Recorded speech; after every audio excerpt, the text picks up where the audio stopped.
Dostlar, bax bu dəstənin bir netiyə alarsınız. Bunun içində Bakı dəstəsinin bir 6 dəstə var. Bir buna baxın sən Allah. Sosial şəbəkələrdə yayılan bu video müzakirələrə səbəb olub. Görün nə gözəldir.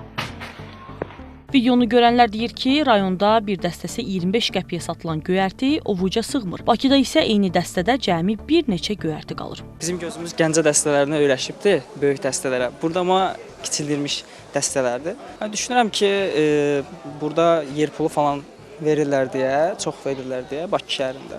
Ona görə məcburdular satıcılar da dəstələri balacaladıb, miqdarı qazancı daha çoxaltmağa. Amma rayon yerlərində elə deyil. Məsələni araşdırmaq üçün birinci təsərrüfat sahibləri ilə həmsöhbət olduq. Tovuzun Hunanlar kəndindəki göyərti təsərrüfatı sahibləri deyirlər ki, alverçilər kəndinin satdığı göyərti dəstələrindən bir neçəsini çıxarıb daha baha qiymətə satırlar.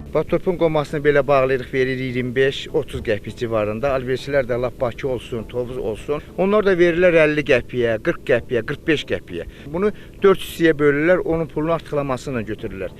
Çünki zəhmət çəkən biz, qazananlar alverçilərdir. Təsərrüfatçılar bildirirlər ki, min bir əziyyətlə əkib becərdiyi məhsulları yerli bazarlarda istədikləri qiymətə sata bilmirlər. Bazara çıxarılan məhsula alverçi qiymət təyin edir. Bakıya vuranlar çox vurur, gedir orada dəstəyi bölürlər. Bakı dəstəsi də az olur. Orada da alverçilər özləri bölür, özləri istədik qiymətə də satırlar. Bizdən 25 qəpiyə, 30 qəpiyə alırlar, onlar 60, 70, 80 qəpiyə satırlar. Paytaxt bazarlarında göyərti satanlar isə deyilənləri inkar edirlər. Onlar deyirlər ki, dəstələri rayondan necə alırlarsa elə satırlar. Yox, belə şey yoxdur. Nə cür göndərirlər, belə də satılır. Yox, elə bir şey yoxdur burada. Rayondan necə gəlir, elə də satılır. Satıcılar elə şey yoxdur desə də gözlərimiz bizi aldatmır. Rayondakı göyərti dəstələri ilə Bakıdakı dəstələr ölçüsünə görə xeyli fərqlənir. Bu isə sadə fərq deyil. İstehlakçının aldadılması və şəffaflığın pozulmasıdır. Şəbnəm Qurbansoy, Vüsal Hüseynov, Xəzər xəbər.